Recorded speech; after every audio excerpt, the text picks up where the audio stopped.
डूबते को तिनके का सहारा।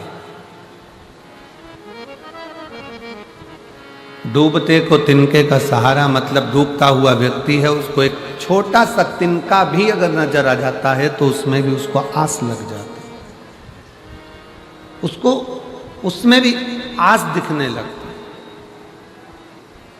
उसमें उसको लगने लगता है कि अब मुझे भगवान बचा ले।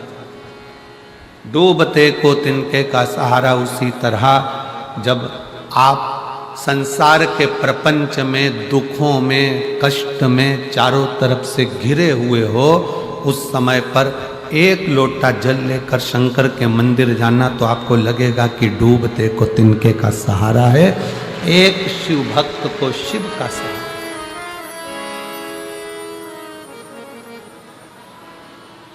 कितना कष्ट इस संसार सागर में जितनों ने जन्म लिया है सबको दुख भोगना पड़ा, चाहे वो भगवान राम क्यों ना हो, चाहे भगवान कृष्ण क्यों ना हो। भगवान राम ने भी अगर पृथ्वी पर जन्म लिया है तो उनको भी दुख भोगना पड़ा, 14 वर्ष वन में रहना पड़ा, सीता जी का परित्याग करा। बच्चों का मुख भी बहुत समय के बाद देखने को मिला। भगवान कृष्ण ने अगर इस पृथ्वी पर जन्म लिया तो भगवान कृष्ण को भी दुख भोगना पड़ा। जन्म कहीं लिया, बड़े कहीं हुए, विवाह कहीं हुआ, जाकर विराजमान कहीं हुए, और आखिरी में भी वो द्वारका का त्याग करना पड़ा। कितना दुख।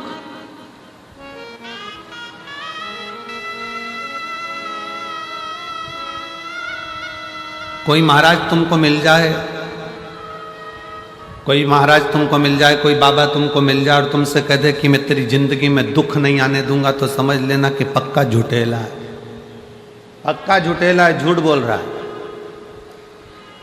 भगवान राम जी के गुरु वहीं खड़े हुए थे और राम जी महाराज के जीवन में भी दुख आ रहा था। भगवान कृष्ण के गुरु गर्गाचार्य बाबा भी वहीं खड़े हुए थे और भगवान कृष्ण की जिंदगी में भी दुख आ रहा था। कोई तुमसे कह दे कि मैं तुम्हारे कोई दुख नहीं आने दूंगा तो समझ लेना कि पक्का झूठ बोल रहा है। दुख मनुष्य का शरीर जो मिला है, ये हमने जो पूर्व में करा है उसको भोगने के लिए मिला है, पर दुख तो हमारे किस्मत में लिखकर आया है।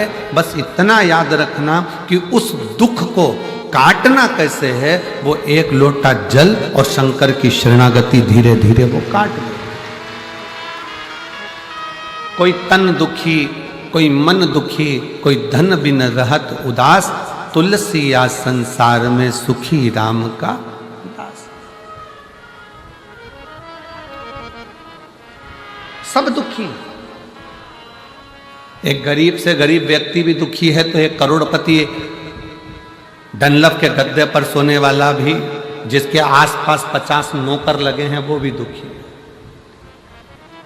और हम आपको कहते हैं कि कभी भी अपने पंजाब में, हरियाणा में, राजस्थान में, मध्य प्रदेश में, महाराष्ट्र में, आसपास के क्षेत्र में जहां तुम रहते हो, वहां से 200, 150, 300 किलोमीटर पर भी अगर आपको मालूम पड़ जाए, कानों में भनक पड़ जाए कि शिव महापुराण की कथा अपने नज़दीक में हो रही है, तो उसको छोड़ना नहीं है। जरूर एक बार पहुंचकर बाबा से विनय करना, जरूर।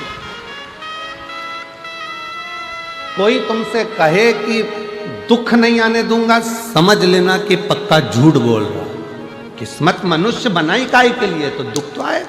जब राम जी को आया, कृष्ण भगवान को आया, माँ जानकी को आया, ऐसा कोई बता दो जो पृथ्वी पर जन्म लेने के बाद जिसकी जिंदगी में दुख ना आया। राजा हरिश्चंद्र को देख लो, बड़े बड़े संत, साधु, सन्यासी, तपस्वी, साधक, उपासक को देख लो, जिनकी जिंदगी में रामकृष्ण परमहंस, स्वामी विवेकानंद जी के गुरु, जिनके सामने माँ शारदा, माँ दुर्गा, भवानी, माँ जगत जननी अम्बा सामने बैठकर बात करती थी रामकृष्ण परमहंस से, तो भी उनको बीमारी आ गई थी, कैंसर जैसे रोग ने पकड़ लिया था। नामदेव जी, तुकाराम जी, मीराबाई, कर्माबाई, जितने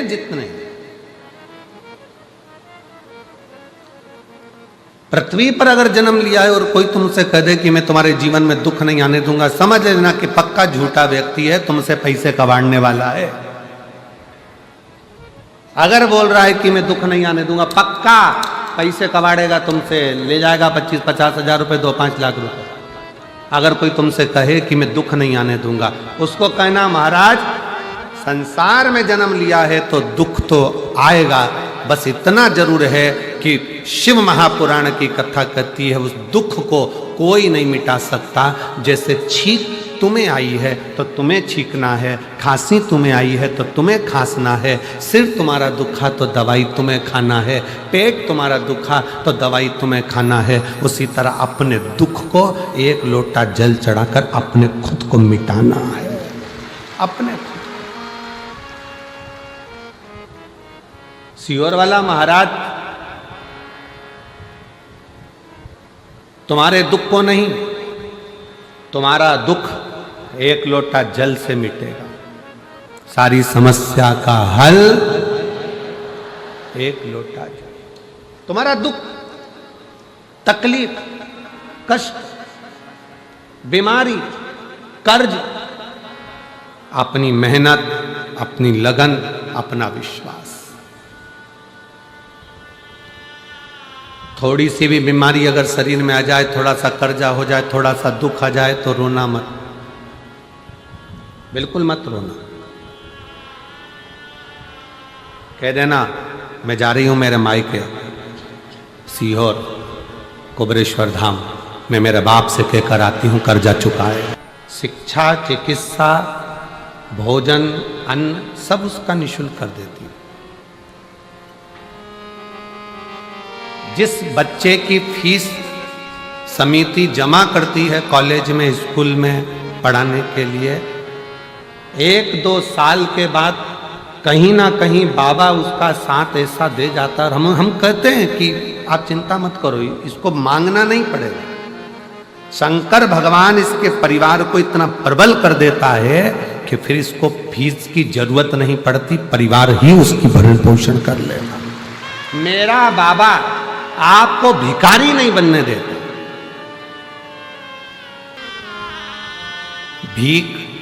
भिक्षा देना सरल है, पर जो भिक्षा मांग रहा है उसको काम से लगाना कठिन है। मेरा शंकर, मेरा उघड़दानी, मेरा शंभु, मेरा त्रिकालदर्शी, मेरा कैलाशी अविनाशी शिव किसी को भिखारी नहीं बनने देता, किसी को भिक्षुक नहीं बनने देता। वो सबको जो आया एक लोटा जल चढ़ाया, कुबरेश्वर बाबा का स्मरण करा और भगवान ने उसकी झोली में खुशियां डालना प्रारंभ कर दी और बढ़ा दी।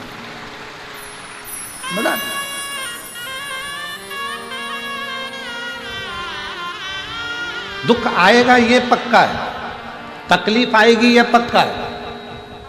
तुम ये मत कहना कि सीहोर वाले महाराज ने तो कहा था कि एक लोटा जल चढ़ाओ, दुख नहीं आएगा। ये हमने नहीं कहा, दुख आएगा ये निश्चित है, पर तुम्हारा चढ़ाया गया एक लोटा जल उस दुख को धीरे धीरे धीरे धीरे धीरे धीरे कम करता जाएगा और तुमको इतना बल दे देगा कि फिर तुम अपनी उन्नति की सीढ़ी पर चढ़ना प्रारंभ कर दोगे और आगे बढ़ते चले जाओ। रेस के घोड़े को देखिए, रेस के घोड़े को ये नहीं मालूम रहता कि मुझे आगे बढ़ना है, पीछे हटना है, पहले आना है कि दूसरे नंबर पर आना है कि तीसरे नंबर पर आना है। रेस के घोड़ों को यह नहीं मालूम है कि मुझे कहाँ जाना है। रेस के घोड़े को तो जो मारा जाता है, कोड़े से खूब मारा जाता है, छड़ी पर छड़ी उस घोड़े को दी जाती है, घोड़े को तर्पण होती है और वो भागता है। घोड़े को मारा जाता है, वो तड़पता है और भागता है। दुनिया के लोग कहते हैं रेस के घोड़े ने पहले नंबर पर जीता है, पर वो रेस के घोड़े से पूछो वो पहले नंबर पर क्यों जीता है? क्योंकि उसके शरीर पर जब मार पड़ रही थी तो वो दौड़ रहा था और दौड़ते दौड़ते आगे बढ़ गया। रेस के घोड़े को जो चाबुक से मारा गया, डंडे से मारा गया रेस का घोड़ा दर्द के कारण चीखता चिल्लाता भगता गया और एक दिन आगे निकल गया और रेस का घोड़ा विजय हो गया, जीत गया। उसी तरह तुम्हारी जिंदगी में दुख आए, समझ लेना कि तुम्हें शंकर भगवान ने रेस का घोड़ा बनाया है, अब तुम्हें भगाएगा, इतना भगाएगा कि मंजिल तक पहुंचा कर रहे।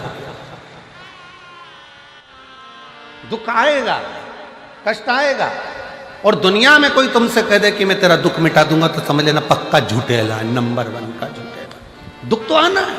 राम जी को आया, उनके गुरु पास में खड़े थे।